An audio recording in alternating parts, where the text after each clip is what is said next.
Hi friends, welcome to my new video. तो इससे पहले के वीडियो में हमने देखा है सर्वनाम के पुरुषवाचक सर्वनाम के भेद।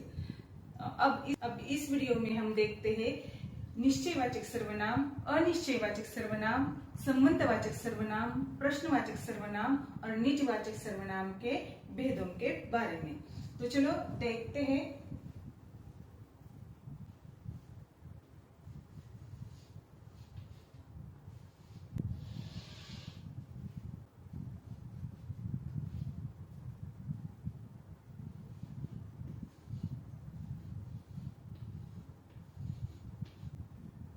पुरुषवाचक सर्वनाम, यह भेद हमने देखा है। इसके उपभेद भी हमने देखे हैं। का भेद निश्चयवाचक सर्वनाम।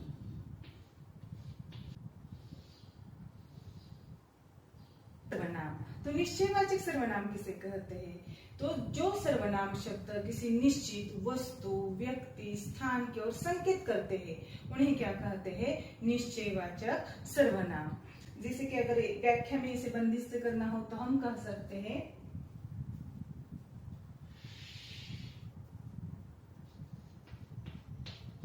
जो सर्वनाम शब्द। तो देखो, निश्चयवाचक सर्वनाम किसे कहते हैं? तो जो सर्वनाम शब्द किसी निश्चित व्यक्ति, वस्तु, स्थान आदि के बारे में क्या करते हैं, आदि की ओर क्या करते हैं, निश्चित संकेत करते हैं, उन शब्दों को क्या कहा जाता है? निश्चयवाचक सर्वनाम। जैसे कि यह, वह, ये, वे आदि। तो देख, यह, वह, ये, वे आदि, ये जो शब्द है हमने देखा है कि पुरुषवाचक सर्वनाम जो है ना, पुरुषवाचक सर्वनाम का जो अन्य पुरुषवाचक सर्वनाम है उसमें भी क्या होता है? यह, ये, वह आदि सर्वनाम क्या होते हैं? आते हैं। तो हमें क्या होता है, कब उसे अन्य पुरुषवाचक करना है और कब उसे निश्चित पुरुषवाचक करना है, इसमें क्या होता है, हम थोड़े से गड़बड़ा जाते हैं। तो देखो, हमें यह बात याद रखनी चाहिए कि अन्य पुरुषवाचक सर्वनाम में हमें क्या कहा गया है कि जो व्यक्ति जो हमारे सामने ही नहीं है, चाहे वो वस्तु हो, व्यक्ति हो, जो हमारे सामने ही नहीं है, उसके बारे में अगर हम कह रहे हो तो उसे क्या कहा गया है? अन्य पुरुषवाचक सर्वनाम। और जो हमारे पास है लेकिन दूरी का अंतर दिखाई देता है तो उसे क्या कहते हैं? निश्चयवाचक सर्वनाम। जैसे कि यह किताब मेरी है, वह पेड़ है, यह क्या करते हैं? हमें दिखाई दे रहे हैं, इसलिए हम क्या कर सकते हैं कि यह किताब मेरी है किसमें आता है? निश्चयवाचक सर्वनाम में। वह पेड़ है, पेड़ हमें दिखाई दे रहा है लेकिन दूर है, तो हम क्या बोलते हैं? वह पेड़ है। तो उसे क्या कहा जाता है? निश्चयवाचक सर्वनाम। देखिए, तो चलो अब हम देखते हैं अनिश्चयवाचक सर्वनाम।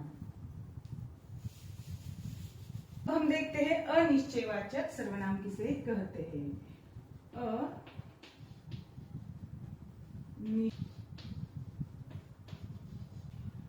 तो देखो, अब हम देखते हैं अनिश्चयवाचक सर्वनाम। तो अनिश्चयवाचक सर्वनाम किसे कहते हैं? तो जो सर्वनाम शब्द किसी निश्चित वस्तु, व्यक्ति, स्थान का बोध नहीं कराते उन्हें क्या कहते हैं? अनिश्चयवाचक सर्वनाम। लेकिन निश्चित स्थान, वस्तु का बोध जिन शब्दों से नहीं होता उन्हें क्या कहा जाता है? अनिश्चयवाचक सर्वनाम। तो देखो, इसे हम व्याख्या में बंदिस्त करना हो तो कैसे कर सकते हैं?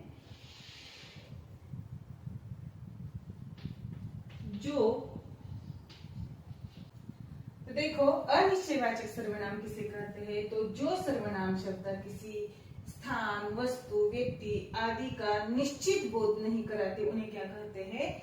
अनिश्चयवाचक सर्वनाम। जैसे कि कुछ, कोई, किसी, कई। देखो, हम अगर कह सकते हैं कि दरवाजे के पीछे कोई खड़ा है। कोई खड़ा है मतलब कौन खड़ा है हमें पता नहीं, इसलिए हम क्या बोलते हैं? कोई खड़ा है। और कहा है कि झूठ मत बोला करो। तो देखो, मैं कई बार ये शब्द क्या कहलाता है? किती वेळा सांगितलंय ह्याची मोजमाप केलेलं नाही कि एकदा सांगितलं, दोनदा सांगितलं, तीनदा सांगितलं नाही, कई बार। तो कई बार शब्द क्या कहता है? दर्शाता है अनिश्चितता दर्शाता है, इसीलिए कई बार क्या हो गया? अनिश्चयवाचक। जेब में कुछ रुपए है, मेरी जेब में कुछ रुपए है। कितने रुपए है पता नहीं, कुछ रुपए है। तो कुछ क्या दर्शाता है? अनिश्चितता दर्शाता है। इसलिए कुछ क्या हुआ? अनिश्चय वाचक सर्वनाम। कोई कोई कोई तो घर के अंदर आ गया है। कौन आ गया है यह पता नहीं, कोई तो आया है। निश्चित कौन आया है यह पता नहीं, लड़का आया है, लड़की आया है, बूढ़ा है, औरत आई, कोई भी कुछ भी पता नहीं है। ईमानदारी बड़ा अच्छा गुण होता है। तो देखो, किसी ने खूब कहा है, किसने कहा है ये पता नहीं, लेकिन किसी ने तो कहा है। तो किसी ने खूब कहा है, ईमानदारी बड़ा अच्छा गुण है। तो किसी क्या होता है? अनिश्चयवाचक सर्वनाम। कई, तो देखो कई, मैंने तुम्हें कई बार कहा है कि झूठ मत बोला करो। तो देखो कई ये शब्द क्या कहा, यह दर्शाता है कि अनिश्चितता दर्शाता है। एक बार कहा, दो बार कहा या तीन बार कहा, ऐसा कुछ भी नहीं, कई बार कहा है। तो कई शब्द क्या दर्शाता है? अनिश्चितता दर्शाता है। तो इसी प्रकार के शब्द जब आ जाते हैं तो उन्हें क्या कहा जाता है? अनिश्चयवाचक सर्वनाम। अब हम देखते हैं सर्वनाम का चौथा भेद, संबंध वाचक सर्वनाम। तो देखो, संबंधवाचक सर्वनाम किसे कहते हैं? जो सर्वनाम शब्द किसी दो संज्ञा या सर्वनाम के बीच संबंध दर्शाते हैं उन्हें क्या कहते हैं? संबंधवाचक सर्वनाम। जैसे कि जैसी करनी वैसी भरनी, जैसा करोगे वैसा पाओगे। तो देखो, जो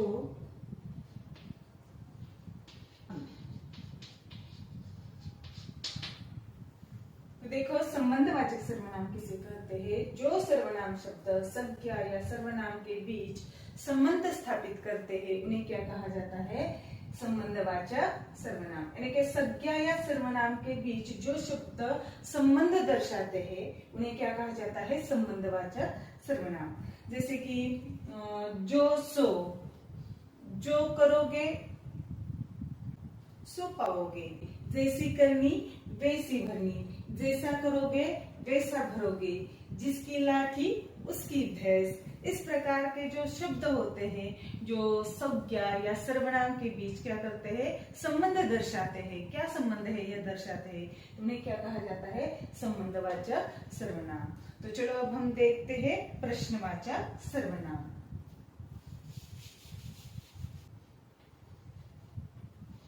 तो देखो, अब हम देखते हैं प्रश्नवाचक सर्वनाम। तो प्रश्नवाचक सर्वनाम किसे कहते हैं? तो जिन सर्वनाम शब्दों का प्रयोग प्रश्न पूछने के लिए किया जाता है, सीधी सी आसान बात है कि जिन सर्वनाम शब्दों का प्रयोग प्रश्न पूछने के लिए किया जाता है उन्हें क्या कहा जाता है? प्रश्नवाचक सर्वनाम। जैसे कि कौन, कब, कहा, कैसे, हम ये शब्द इस्तेमाल करते हैं कि तुम कहाँ गए थे, तुम कैसे हो, कैसे आना हुआ। ऐसे शब्द जब हम इस्तेमाल करते हैं ना तो उन्हें क्या कहा जाता है? प्रश्नवाचक सर्वनाम। तो देखो, प्रश्नवाचक सर्वनाम को अगर व्याख्या में बंदिस्त करना है तो हम क्या कह सकते हैं? जो सर्वनाम शब्द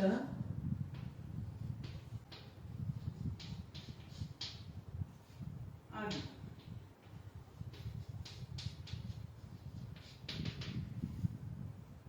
तो देखो, प्रश्नवाचक सर्वनाम किसे कहते हैं? जो सर्वनाम शब्द प्रश्न पूछने के लिए प्रयोग किए जाते हैं उन्हें क्या कहा जाता है? प्रश्नवाचक सर्वनाम कहा जाता है।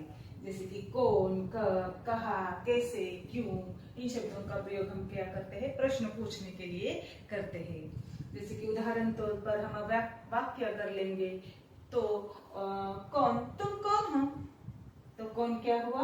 प्रश्नवाचक सर्वनाम। कब, तुम कब आए या आप कब आए, ऐसा अगर हम प्रश्न पूछे तो क्या होता है? प्रश्नवाचक सर्वनाम। कहा, तुम कहाँ गए थे, आप कहाँ गए थे, कैसे आना हुआ, तो यह क्या हुआ? प्रश्नवाचक सर्वनाम। क्यों, तुम क्यों यहाँ बैठे हो, प्रश्नवाचक सर्वनाम। तो चलो अब हम देखते हैं निजवाचक सर्वनाम।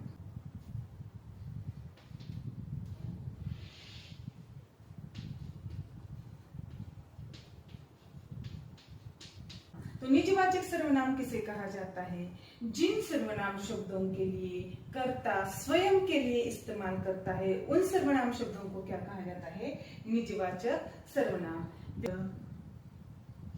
जो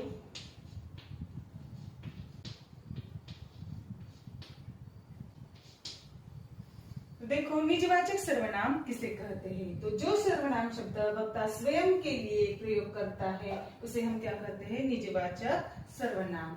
जैसे कि स्वयं, खुद, अपने आप, इनका प्रयोग आप कभी कभी हम देखो खुद के लिए भी क्या कर सकते हैं? आदर्शसूचक हम इस्तेमाल आप यह शब्द करते हैं।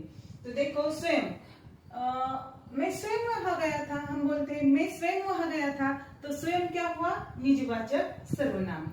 खुद, तुम खुद चल कर आओगे, हम कहते हैं, तो खुद क्या हुआ?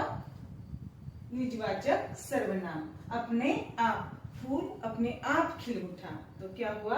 अपने आप निजवाचक सर्वनाम। तो चलो एक बार फिर से हम क्या करते हैं? रिवीजन देखते हैं।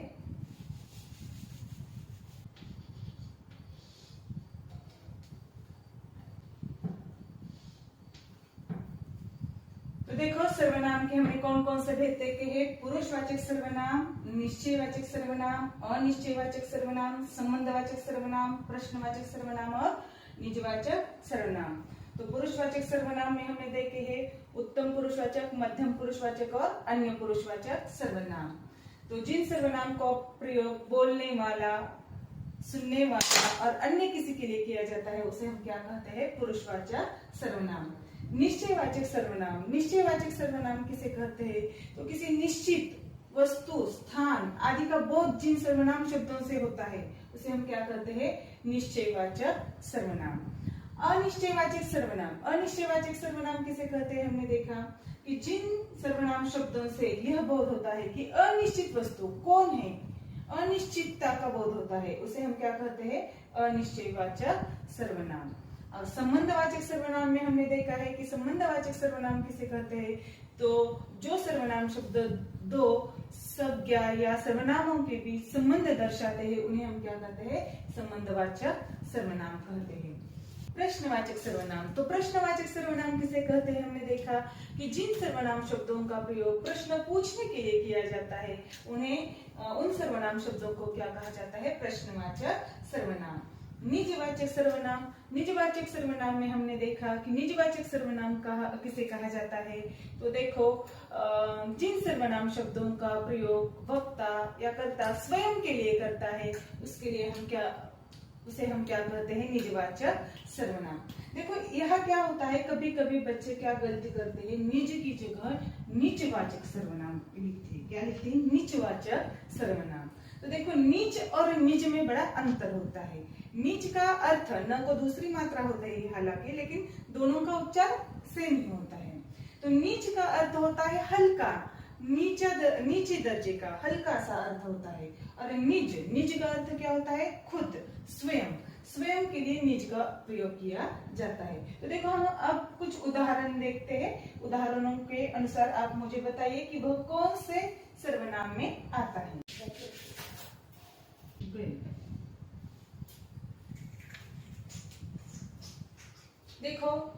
देखो इन सवालों के जवाब आप मुझे कमेंट बॉक्स में लिखकर भेजिए। आशा करती हूँ सर्वनाम के भेद आपके समझ में आए होंगे।